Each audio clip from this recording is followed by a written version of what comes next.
All right, civil rights organization Action Society has officially launched its first criminal justice trust indicator. The report shows a staggering collapse in public confidence, with the South African criminal justice system scoring only 4 out of 100. Let's unpack these findings with Action Society spokesperson Juanita Du Preez. Juanita, a score of 4 out of 100 is incredibly low. Good afternoon. Yes, it is incredibly low. It's almost non-existent. When we first thought about doing this survey, we thought it was going to be bad, but we weren't prepared for it to be this bad. It's not surprising, but it's very worrying, and it is.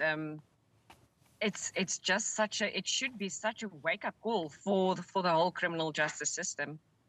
I mean, what does it really tell us about those that are experiencing a crime in the country and the mood?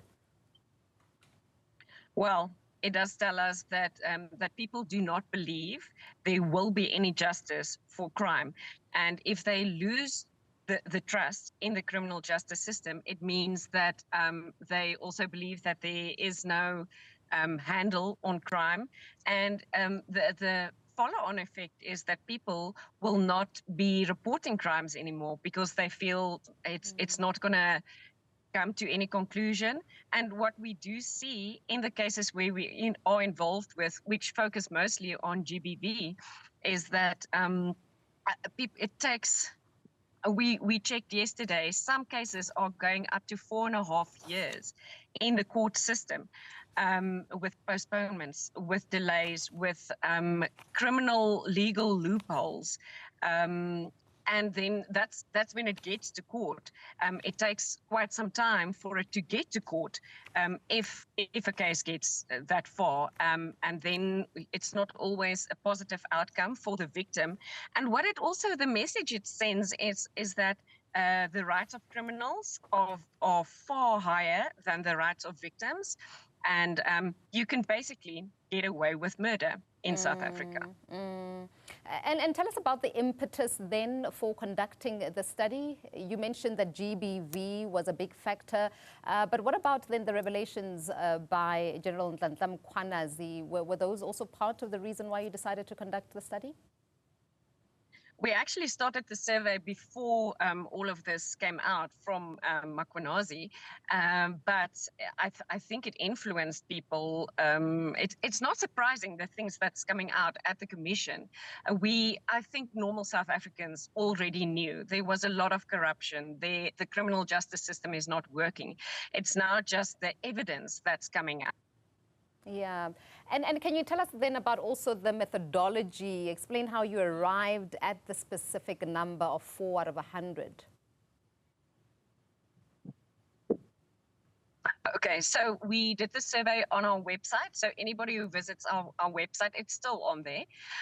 They could take part in the survey, and the questions were: do you believe there is justice in South Africa for crimes?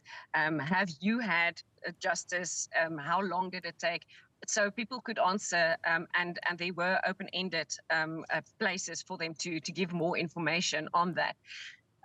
So it is a lot of people took part, and the feedback, if you break it down into the questions, most of them scored above 90% for negatively reflecting on the criminal justice system. And then from that, we worked out the 100% and the 4 out of 100. Juanita, why is what people feel about the system sometimes more important than government official statistics? I think that's very important, because what people feel is it reflects, in many cases, their lived reality. And why it is important is, like I said in the beginning, is that when people lose the trust in the police, in the court system, it just means that they have lost all hope for there to be justice, for crime to be punished. So people believe the country, the government doesn't care about the safety of South Africans because they're not doing what they are supposed to do. There's too much crime. When it gets to the court system, that's overflowing. The prison system is overflowing. They get out. They've been to university of crime. That's the prison system. They recommit crimes and so on, and it goes on and on and on. And it's not just a feeling that people have. It is what people actually see happening. Is there a way that you're going to be using the results of this study to funnel this feedback into government? I mean, you mentioned something that's quite important there, that prisons are actually the university of crime. Yes, we definitely are going to take following steps. We are going to bring the information to official channels of the government, and we also have some solutions that we suggest in the report. Various solutions, and it's not new information. It's what academics are saying. It is what experts about crime and the justice system are saying. We just have to get the government to listen to what people are feeling and how they are living their reality, and then find the solutions that are working, because whatever is happening it's not solving the problem of crime in South Africa. People do not feel safe in South Africa, and they don't feel that there will be justice after something happens to them. Juanita, I'd like for us to touch on those solutions. What are some of the solutions that you propose? One of the big things that we have been promoting for quite some time is the decentralization of police. And in the past, it was a strange concept maybe for people, but people are more and more coming around and thinking about that. So what it entails is that the decision-making process and the resources are funneled down to a province, to a municipality, those that are effective, and they can make decisions about how to appropriate the funding, the expertise, how they should fight crime, based on what is happening in their own area.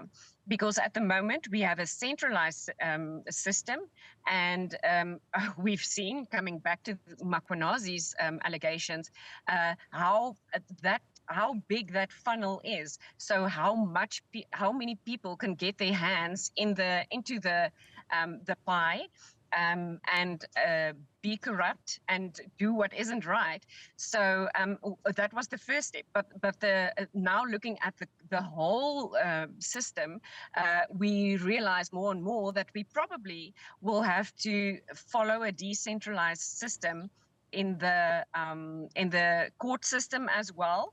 We already have municipal courts. We should just use it in a better way.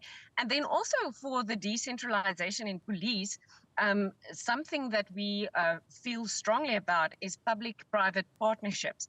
We have so many expertise in the private sector who is willing to work and make South Africa better. We have universities with full capability for doing DNA testing, everything that's lagging behind for the police. If we can just get a formal recognition that public-private partnerships can go ahead, then we can clear a DNA backlog. The last time the stats came out for the DNA backlog, it was standing at 40,000, and we know in the past it was not the real number. It's given to us in a way that makes it look not as bad, but 40,000, if we go with that number, is really bad. We see post-mortems even taking a year to get feedback. So that's not a working system. So use the expertise, use whatever is available, do something different from what we've been doing, because that is not working. Juanita Du Preez, thank you very much for your time this afternoon.